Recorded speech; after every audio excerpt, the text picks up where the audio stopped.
Hujambo mpenzi mtazamaji popote ulipo, na kukaribisha kwa moyo mkunjufu katika makala ya Shina la Jamii.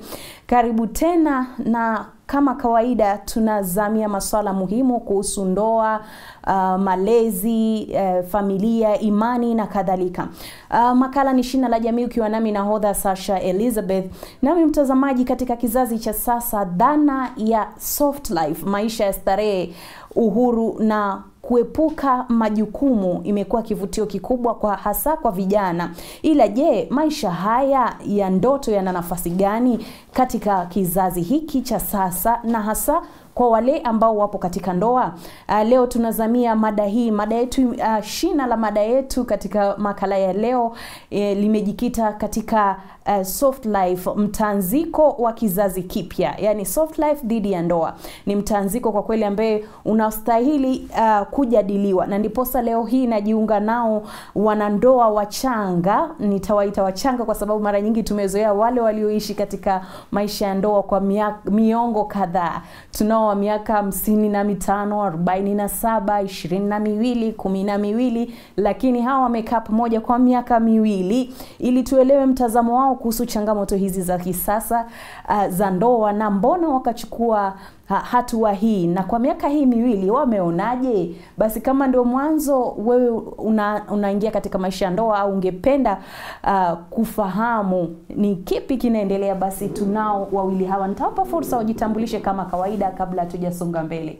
Karibuni, naona tabasamu Vigi. Asante. Kwa majina najulikana kama Victoria. Nami najulikana kama Sila. Na kwa upendo wa Kristo tumebarikiwa tukaunganishwa kwa jina moja ambalo ni Matanda. Na tumefurahi kujiunga nanyi katika kipindi hiki siku ya leo. Karibuni sana. Kando na nyie kuwa wanandoa, najua nyie pia ni waimbaji. Pengine ningependa kumwambia mtazamaji mnafanya kando na uimbaji, kwa sababu kunao wale ambao ni waandishi, kuna wale waimbaji, kuna wale labda wanatoa mafunzo ya tuseme ushauri na saha na kadhalika. Kwa upande wangu nafanya kazi katika ile ofisi ya maendeleo endelevu. Kwa kimombo wanaita sustainable development. Ndo kazi yangu haswa.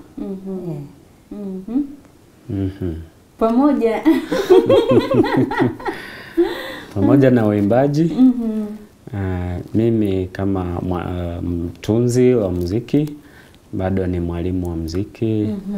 Na katika uimbaji tunaimba kwaya moja na mke wangu mpendwa hapa. Kwaya inaitwa Upendo. Na ni katika parokia ya Mtakatifu Yohane Mwinjilisti hapa Karen. Na kando na hilo pia nimefanikiwa sana kushughulika na mambo ya michezo. Na kwa sasa ninasimamia michezo chuo kikuu Tangaza. Na bado mimi ni mwalimu. Nimehitimu kama mwalimu wa Kiingereza. I teach English and literature, and currently I'm tutoring English at Consolata University. So hayo ni mambo ninayofanya, natuweka. Karibuni sana, tunafurahi kwamba kwa mara ya kwanza mpo hapa na sisi, na tunatumai haitakuwa mara ya mwisho. Ndio tunafungua ukurasa. Asanteni kwa kuja kwenu. Nami nafahamika kama Sasha Elizabeth, kama niliposema hapo mwanzoni mtazamaji, na kama kawaida tunakupa wewe fursa ya kuweza kusema nasi, fanya mtagusano nasi. Na tunauliza katika swali sahihi, je, wewe kama kijana unadhani ndoa ni mzigo usiokuwa wa lazima katika kizazi cha sasa, au bado ni msingi wa maisha yenye maana? Wewe kama kijana unaonelea kwamba ndoa ni mzigo usio wa lazima katika kizazi cha sasa, au bado ni msingi wenye maana? Nambari ni ile ile 0717424866. Vile vile unaweza kudondosha maswali yako au mtazamo wako, maoni yako kwenye mitandao yetu ya kijamii ukitumia hashtag Shina la Jamii. Na sasa tuingie kwenye mazungumzo na wanandoa wetu Sila na Viki. Bila shaka nafurahi kusema kwamba nilikuwa nilikuwa mmoja wao wale waliohudhuria na kusherekea nao siku yao walipokuwa wanaunganishwa kuwa kitu kimoja. Sio? Naye Askofu George Muthaka ambaye pia ni Mkapuchini. Tuanze kwa sababu unajua sasa hivi tunapoona wanandoa ambao ni wachanga kama nyinyi, inajenga na kutia moyo sana, kwa sababu kuna wale vijana ambao huenda wanachelea, mtu anaona kwamba je, nikijaribu itawezekana, nikichukua hii hatua kutakuwaje, je tutadumu katika ndoa au tutaishia kuporomoka kama visa vichache ambavyo vinashuhudiwa. Ni mambo gani makuu yamewafurahisha au kuwashangaza katika miaka hii miwili ya ndoa?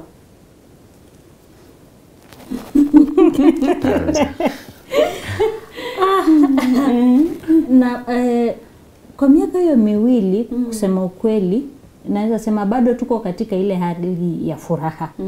Unajua mnapoingia kwa ndoa bado mara nyingi huwa kuna misukosuko hatukatai, lakini bado tuko katika ile kipindi cha honeymoon. Na bado tunafurahiana, tunadendekezana kiasi. Madekezana. Kwa saizi. Ila jambo ambalo limenishtua na tulikuwa hata tumelizungumzia na mzee hapa ni yale mambo jamii inakusudia ama inatarajia tufanye. Kwa sababu tuko wachanga sikatai, na tuko kwa ile hali ya kujikuza sisi wawili katika uhusiano wa ndoa. Lakini surprisingly we have already received like 5 requests. Watu wakitarajia tuwe walezi wao kwa safari ya ndoa ama kama best couples. Na imenishangaza haraka kwa sababu imekuja haraka mno kwa matarajio yetu. Tukiwa venye umesema tuko miaka 2 na tayari actually already tumesha tembea na wawili, tumezaa katika ndoa watoto wawili. So that has come as a surprise to me and to us as a family.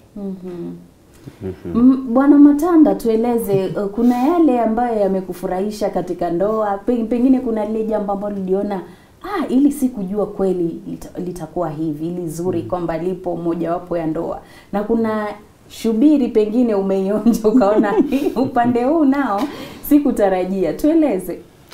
Kwa kweli kuanzia pale kwenye surprise, hivyo tunaposema kwamba muda mwingi unapata kwamba wale wanaotaka kutafuta wazazi wa ndoa wanatafuta watu waliokomaa kwenye ndoa. Hata tuasi sa surprise kupata kwamba ndani ya miaka 2 tushasimamia ndoa 2, tushakuwa walezi wa ndoa 2, na kunazo zenye hatujasimamia ni kwa sababu ya majukumu yalikuwa mengi, tukaamua tutaachia. Hata kwa hiyo tunaendelea kufurahi kwa sababu ni baraka za Mwenyezi Mungu. Hatuwezi jua ni Mungu ana sababu gani kututumia sisi kwa kiwango hicho. Na mambo mengi yametufurahisha katika ndoa tangu tuunganishwe. Ni yale mafanikio tunayopata. Tulipoingia kwenye ndoa, mara uwezi jua sababu gani imefikia kiwango kwamba mnapata kufanikiwa kwa jambo fulani au lingine. Kwa mfano ndani ya miaka 2 tushapata kufanikiwa kupata sehemu huko Nairobi, na tumejenga, tunakaa kwetu kwenye boma letu bila kulipa rent Nairobi. Kongole. So tunasema kwamba ni mambo muhimu ya tunaposhikanishwa pamoja vile Mungu anatusaidia, tunaweka mawazo pamoja na tunafanya kitu kinafanikiwa bila kupata changamoto nyingi. Kabla ya muingie kwa ndoa, najua kila mmoja wenu alikuwa na mtazamo wake. Mlitazamia labda kuna hiki kitakuwa hivi na hiki kitakuwa hivi. Ni nini kimekuwa tofauti na matarajio yako Viki? Tuongelea hapa ndani ya ndoa sasa. Hapa ndani ya ndoa. Nilipokuja kwenye ndoa, kama vile umesema, swala letu leo ni ile soft life. Ukiangalia sana wakati unatazama runinga, social platforms kama zile wanahitaji hizi ma FB page nini. Unaona watu wenye wako kwa ndoa wanaishi maisha iko juu, wako kila wakati wako nje, wanatembea, wanapendana, wanashinda nakwambia. So nilikuwa na ile tarajio kuwa hata sisi sasa vile tumekuja pamoja tutashinda pamoja, kila piga mapicha Dubai, ndio hivyo Miami. Hata kama tutafika kule Dubai, niliona kama tunaweza kuwa na wakati mwingi wa pamoja. Ila liliponiguza ni wakati kwanza baada ya ndoa yetu hatungeweza hata kuishi pamoja. Kazi yake ilikuwa mbali kule upande wa Ruiru, mimi bado nilikuwa upande wa Nairobi. Kwa hivyo hatukuwa tunaishi pamoja, tunapatana baada ya hata wiki 3. Manake kazi zinamkaba. Upande wa kwangu pia unaweza pata kazi yangu saa zingine natembea, sipo katika maeneo ya nyumbani. Kwa hivyo hatupatani. Tumekuja, Mungu ametujalia sasa tuko pamoja, lakini hali ya kazi pia. Unasikia akisema yeye anahudumia tangaza kama coach. Anafanya hizi kazi baada ya wanafunzi kumaliza shughuli zile za madarasa. Kwa hivyo unapata bado inachukua muda wake wa jioni, wakati huo nishafika nyumbani. Kwa hivyo hilo lilikuja kama changamoto ama kitu sikutarajia, na imebidi ile kujikusanya tena kusema ala kumbe vichenjanga. Mwambie vichenjanga yamaanisha nini? Tuseme hilo ni kitu sikutarajia mno. Nilijua laweza kuwa, lakini mara nyingi nilikuwa na utarajio la juu kuwa tutaishi pamoja kwa karibu na tuendelee kukuza ule upendo. Tunakuwa na zile wanaita malavidavi sijui nini, tunashinda hapo weekend tuko pamoja. Weekend hizo ndo huyu yuaenda sijui kwa referee wapi apatikane. Lakini tumeweza kujimudu bado katika hiyo hali, na tunashukuru Mungu. Hebu tumsikize Sila, wewe unasemaje? Changamoto ni ile au kama kuna matarajio mengine tofauti ambayo au kutazamia yatakuwa katika ndoa? Naam, mtazamo ni ule ule. Wapata kwamba kawaida mkiingia kwenye ndoa utapata kwamba unatarajiwa kama mume uwe kwenye boma kila wakati kuhakikisha kila kitu kinaenda sawa. But kweli kama Vicky anapotaja, mambo ni mengi, yanakuwa yanaongezeka kila mara. Na unapata kwamba hivyo tulipoingia kwenye ndoa majukumu yakawa mengi sana. Tuseme kama hizo siku za weekend kama Jumamosi, Jumapili, hata Jumapili yenyewe mnaenda kanisani. Baada ya misa hivi kama ni kufundisha muziki nitafundisha kwa muda fulani, nishakata na waachia wakiendelea na mazoezi. Nimeenda mambo ya michezo, kwenda kuwa referee. So unapata kwamba hii imekuwa ni jambo lingine, limekuwa ni limeenda kinyume na matarajio ya kwamba kweli tungekaa pamoja kama wanandoa. Lakini tunashukuru Mungu kwamba kando na hayo yote tunazidi kujongea kuwa pamoja. Na Mungu anatubariki na yale mengi tunayoyapata katika hali ya kukua mbali. Hivyo tunazidi kutafuta na ndio inafanya tunajengeka kifamilia. Asante. Pale kanisani hapo katika kanisa la Yohane Mwinjilisti mlipounganishwa na kuwa kitu kimoja, ulipokuwa unakaa peke yako na wewe Vicky peke yako, ilikuwa ni mimi. Sasa kutoka mimi hadi sisi, mmewezaje kusawazisha utambulisho binafsi na mshikamano wa ndoa katika miaka hii miwili? Kwa sababu labda kuna vile wewe mambo yako ulikuwa una utaratibu wako na ukifanya maamuzi yako ulikuwa tu unajua ni mimi nikiamua leo naenda hivi au na nitatandika suka au nitabadilisha mswaki wangu nitaweka hapa. Mmesawazisha vipi? Nianze nawe Sila. Naam, katika swala la umimi na usisi ni kweli changamoto. Mwanzoni unapata tumesumbuka sana ili kuweza kufanikiwa kuondoa umimi tu na usisi. Manake ili tumeweza kufaulu kwa kuwa na vikao kwa kawaida kila jioni, labda tunakaa chini, tunajadiliana ratiba yako kesho iko vipi, vitu kama hizo.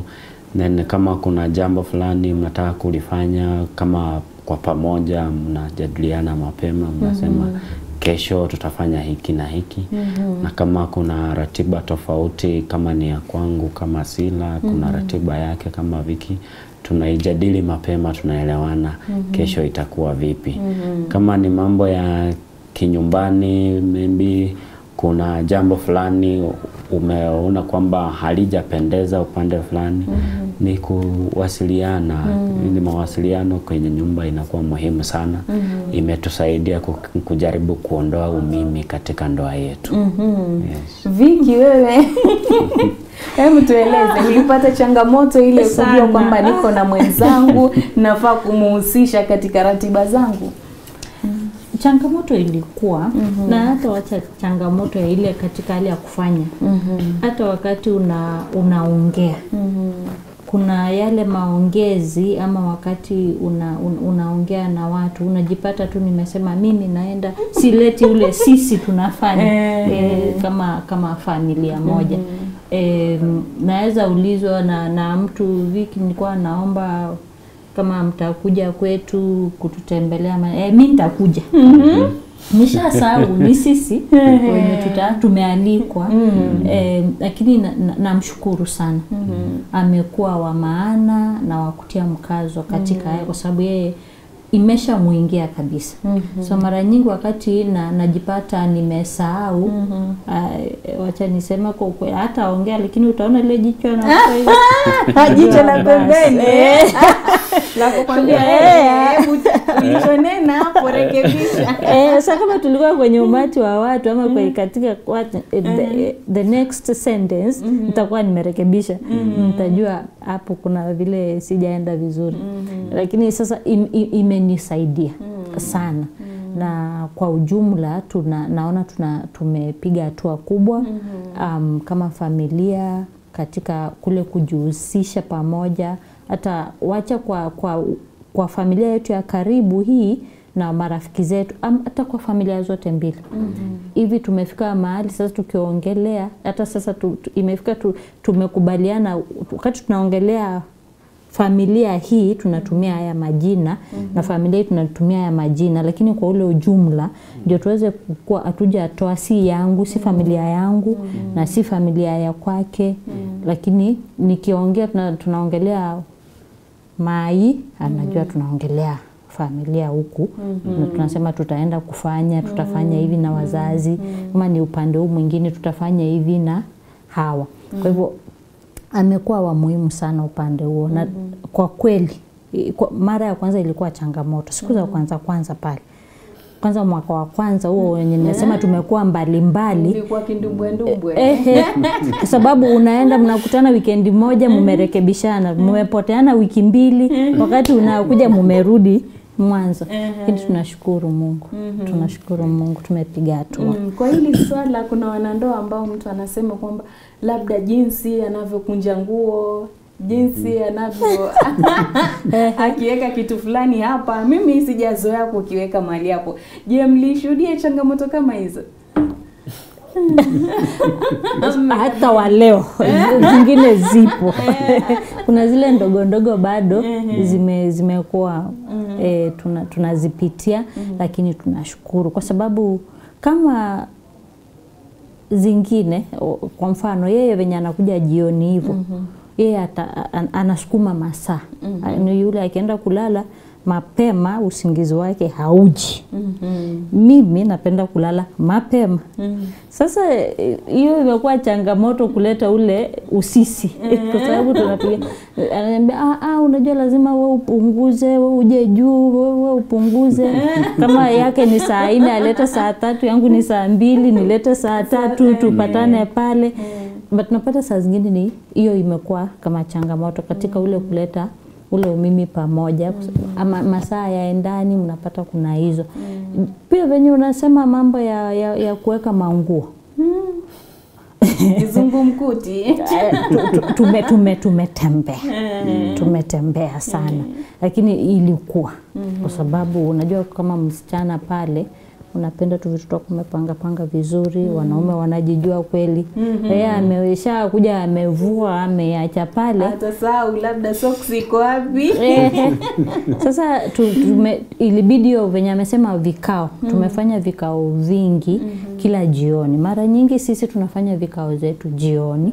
Tumeshamaliza, tunajua kesho tutafanya hivi, kitu utatumia nini kesho, ni nguo utavaa kesho, iko tayari, iko mahali pake. Zile zingine zimewekwa mahali pake hivyo. Wakati tunaamka tuamki kutafutana. Gani ama gani, tumelala kama tumejipanga, shughuli tumezipanga. Kama ni vitu tulikuwa tutatue tushatatua, imetusaidia sana. We make sure like every evening we have a sitting.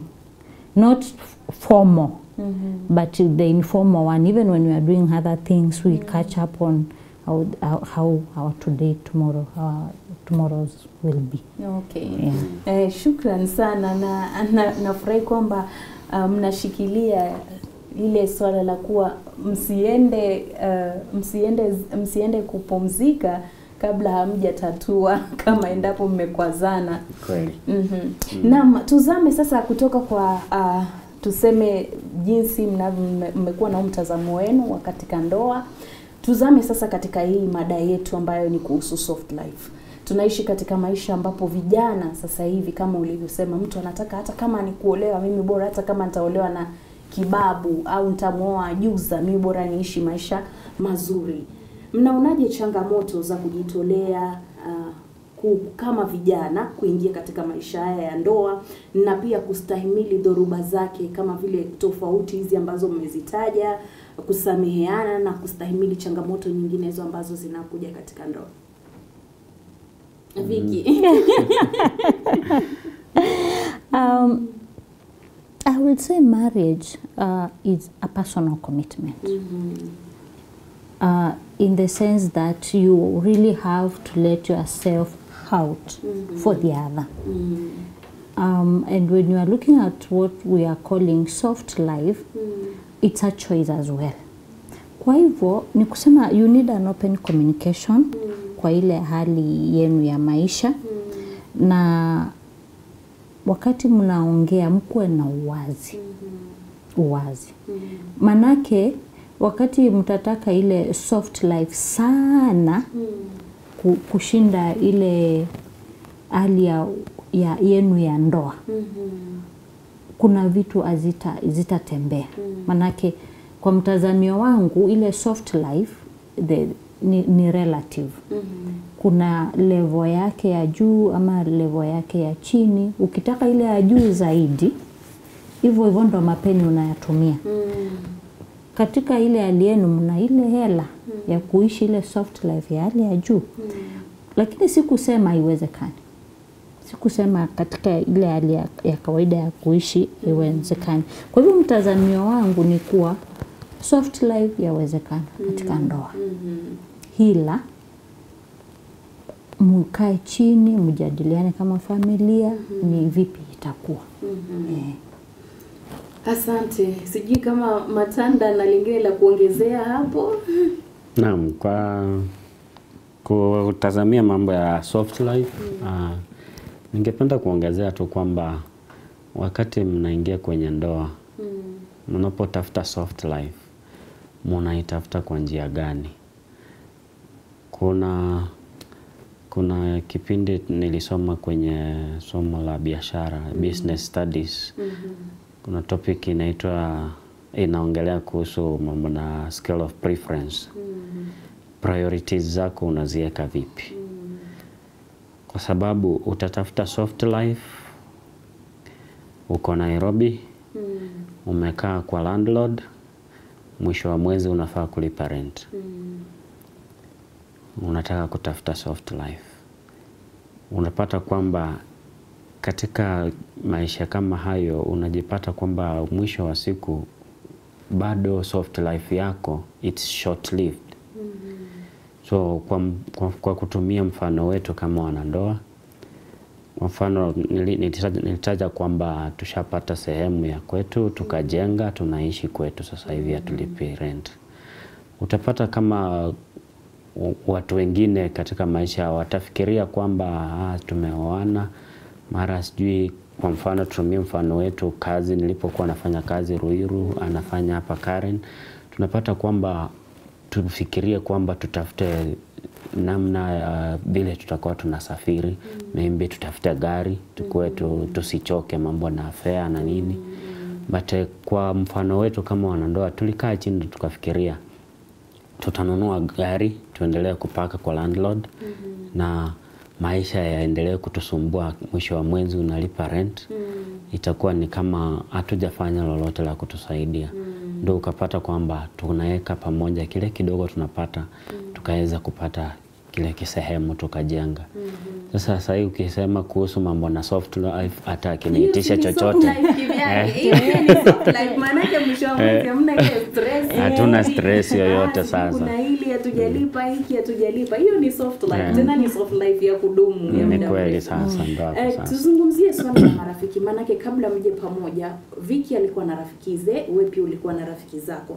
Je, marafiki au jamii imewahi kuwa na matarajio au shinikizo kuhusu ndoa yenu? Nitasema wapo na zipo. These are truly realities. Kwa sababu wakati tunatengamana na marafiki zetu, utasikia mtu anauliza, kama mfano ni wa gari, mara nyingi wametuambia nyinyi mahali mmefika sasa hamfai kutembea hatufai, tunapaswa kuwa tumenunua gari. But unaona, kama wakati ule wao wanasema vile, sisi tuwajua tumejinyima ile gari, tumejinyima mambo mengi, hata labda saa zingine kwenda holiday mara kwa mara kwa ajili ya hili. Wao hawajui tunachokifanya. Kwa hivyo wako na expectation zipo. Kuna zile wengine watakwambia kwa uso. Kuna wengine hawatakwambia, utazisikia. Ama watazisema tu pale, rafiki mwingine ama mwingine atakwambia. Lakini cha muhimu, na nitaimiza wale wote wenye wako kwa ndoa ama wanakusudia kuwa kwa ndoa, mwisho wa siku ndoa ni yenu wawili. Ndoa ni yenu wawili. Vile mnajipanga, vile mnazungumziana, mkisha rudi pale chumbani kwenu, vile mnaelekezana, vile mnasaidiana kukua ule wazi wenu.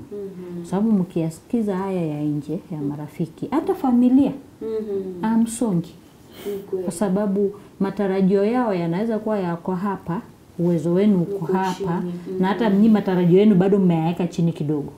Kwa hivyo ni kuchukua lile jukumu na mkazo kuwa ndoa ni yetu. Hivyo ndo mtazamo wangu, naweza waelekeza wale wengine wenye wako kwa ndoa ama wanakusudia. Si la rafiki zako uliwapiga kibuti baada ya kuoa? Na marafiki wapo wengi sana, tulikuwa nao hata kabla ya ndoa, na bado wapo, tuko nao mpaka sasa hivi. Lakini kwa kawaida huwa tunasema you can have people to advise you all the time, but at the end of the day the decision to make is you. You're the one to make the decision. Kwa hiyo kando na kuwa na marafiki wengi, wanaanza kusaidia mambo mengi, mfanye pamoja, mengine wanakuambia fanya hili, kama mwanandoa fanya hili. But ukifika kivyako na kwako wa ndoa, mnaulizana ni vipi tunaweza fanya hili, linasonga vipi, then mambo yanakuwa sawa. Uamuzi unaofanya ni wako wewe, bali si wa marafiki. Kwa sababu maisha ya ndoa unayaishi wewe na mke wako. Mara nyingi hii soft life ni msukumo tunaopata kutoka labda kwa wale wanaotuzunguka, kama vile Vicky amesema, marafiki, familia, jamii. Na sijui kwamba kama mnaona kwamba nafasi ya jamii katika ndoa hasa za vijana, je, huenda msukumo unachangia pengine kwa vijana kuona kwamba hawataki kuchukua hii hatua? Lakini kwa ule mtazamio kabisa, narudi tu kwa wale wanandoa. mwisho wa siku ni nini? Iwe umeingia kwa ndoa ama hujaingia kwa ndoa, una lile kusudi. Tunasomeshwa mara nyingi, ama hata kanisa linatuambia kuna ule mtu atamwacha babake, amwache mamake, waende muunganike. Kuna yule ana ile ndoto. Aswa anatamani aingie kwenye ndoa. Kwa hivyo wakati unatamani kuingia kwenye ndoa, ni vizuri uangalie, je, au marafiki zangu wana uzito gani katika maisha yangu? Wakati wanakusukuma kwa ile soft life, mimi mwenyewe pia nina ule uwezo. Bwanangu ama mnaye mtazamia kuwa mume wangu wa ndoa ana ule uwezo. Familia yangu je? Sababu pia familia iko. Kwa hivyo ni wewe binafsi. Unachukua ule uamuzi. Familia inaweza, majirani, marafiki watakusukuma. Wengine hata wanakusukuma, wenyewe hawaishi ile soft life. Hawawezi. Wanakuangalia kwa nje, wameona umevaa kiatu, wakwambia hiki kiatu chako kizuri sana. Huyu anaishi maisha mazuri. Ama umeenda tu umenunua nguo yako nzuri pale kwa mtumba, umeiosha, umepiga pasi, wanafikiri umeiendea Hulwa. So wanakuweka kwa a certain level. Na nitakubali sisi tumepitia ile. Unaona vile watu wanakuongelesha kwa sababu wamekuweka hapa. A certain status of life. You should live by that. Lakini ukiwafuata utatoboa, utaweza, haiwezekani. Utapotoka. Kwa hivyo anawahimiza tu ama kuwaomba. Usiweke jamii, marafiki katika yale mambo yako ya ndani. Manake kila mtu ataenda kwake jioni. Si kusema uwatenge. Usitenge marafiki. Tengamana na wao. Lakini jua huyu unatengamana naye hadi hapa. Huyu naye ni hadi hapa. Kuwe na mipaka. Kuwe na mipaka. Kwa sababu lazima ndoa yako idumu, unataka idumu. Au kuingia kwa ndoa uingie leo, kesho uko ndani, kesho uko nje, mara mmoja ndani mwingine nje. Uliingia kuishi. Shukran sana Vicky. Ningependa tu mtueleze, najua kuna hizi changamoto baadhi yayo mmetueleza. Je, ni mambo gani ambayo mmepata kuyapa kipaumbele nyinyi kama wanandoa wachanga ili ndoa yenu isonge mbele licha hizi changamoto ambazo mnazikumba? Pengine kuna wanandoa wachanga kule wanasema labda wanapitia changamoto, ila ni jambo gani ambalo wanafaa kuzingatia?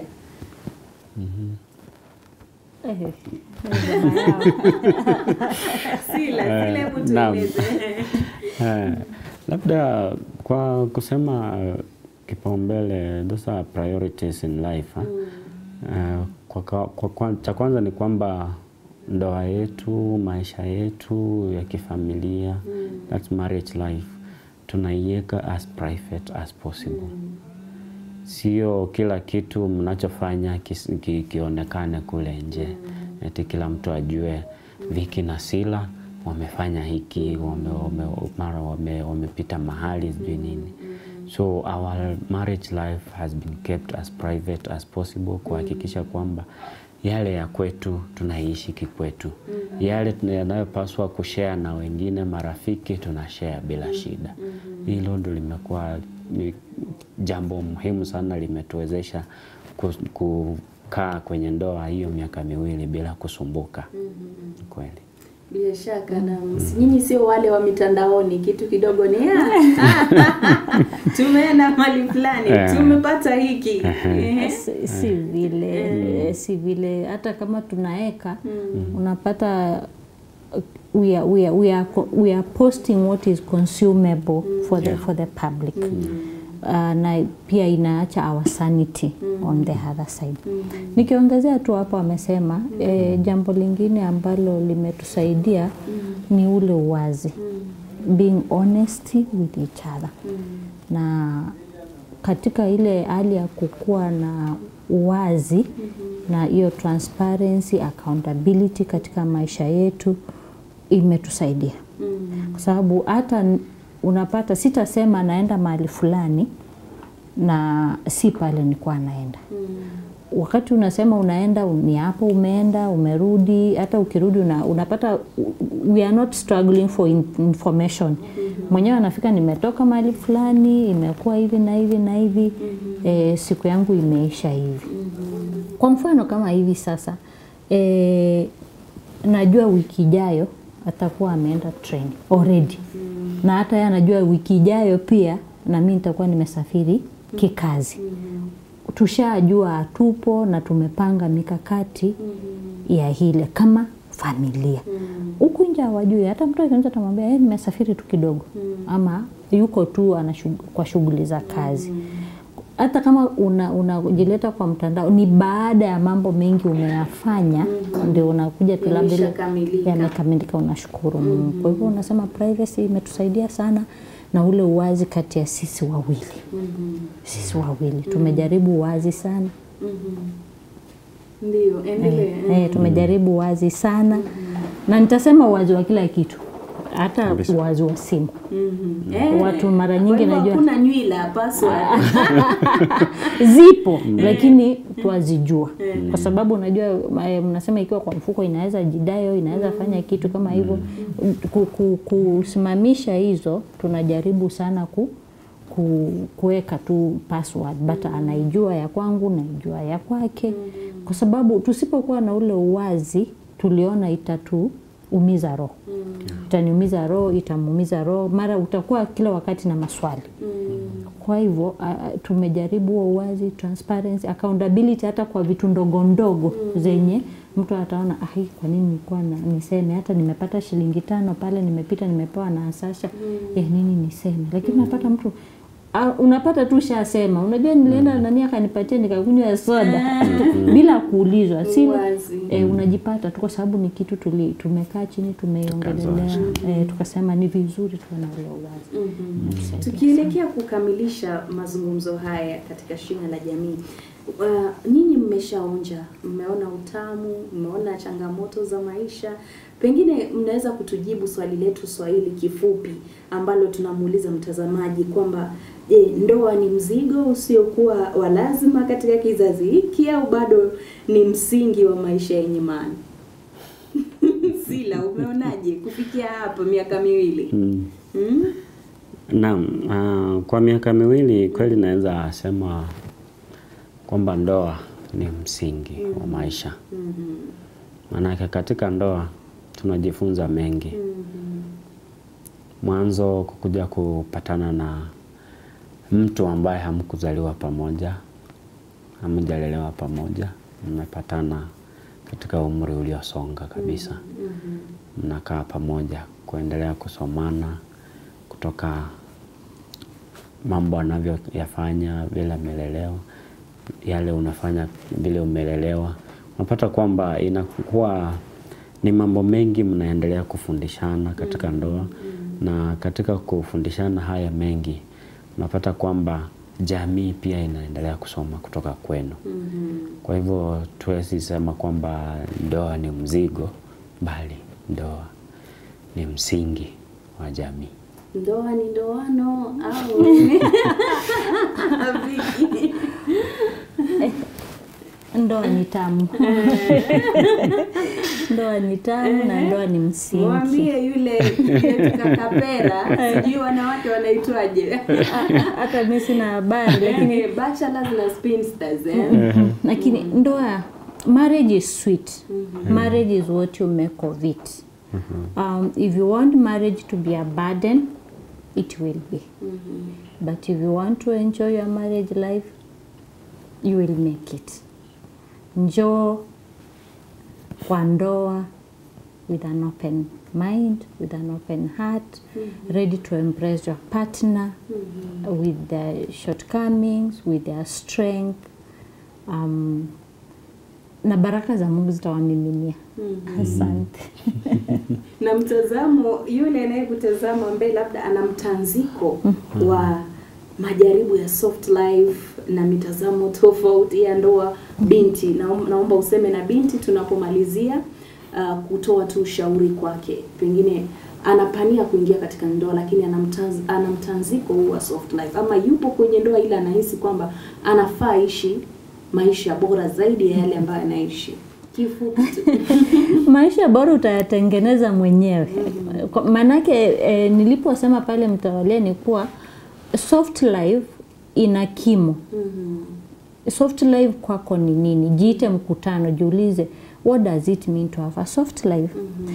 Manake nikipeana mfano kwangu, wakati anatembea anaja ameniletea kahawa kutoka tuseme Java, kwangu hiyo ni soft life kwa sababu sijapika kahawa pale nyumbani, sijachoka. Nimetembea, nimekuja nimembebea maua, ni soft life.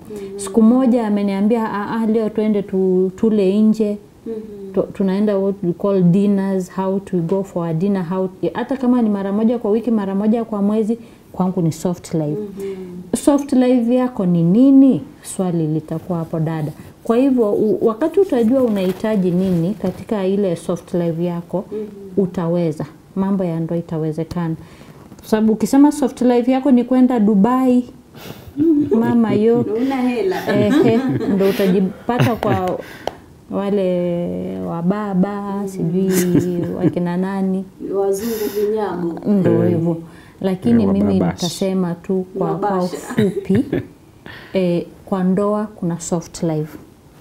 Kwa ndoa kuna maisha tamu, kuna hayo maisha ya soft life ndio umeitaje? Kudekezwa.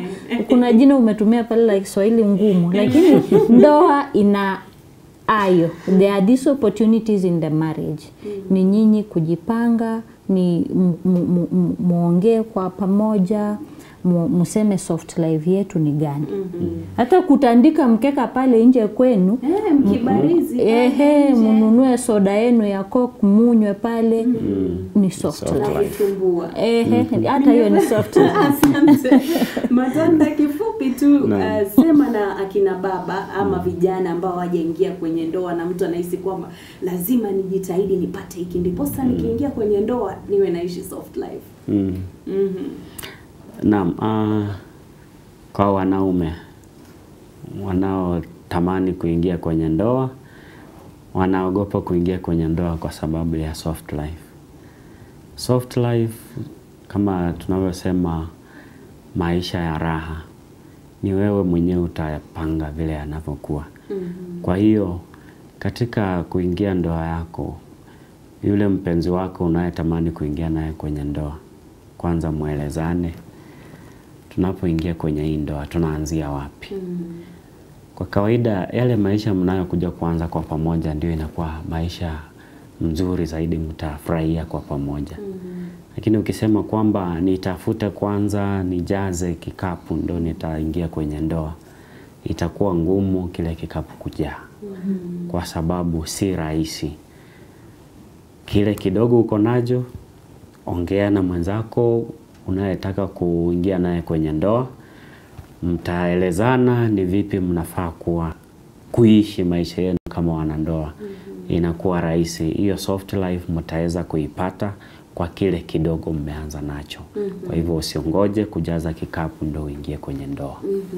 Asanteni sana Vicky na Sila the Matandas. Kama nilivyoanza kusema hapo mwanzo, tunashukuru kwamba mlikubali wito na mkawa hapa na sisi, na natumai kwamba itakuwa mwisho.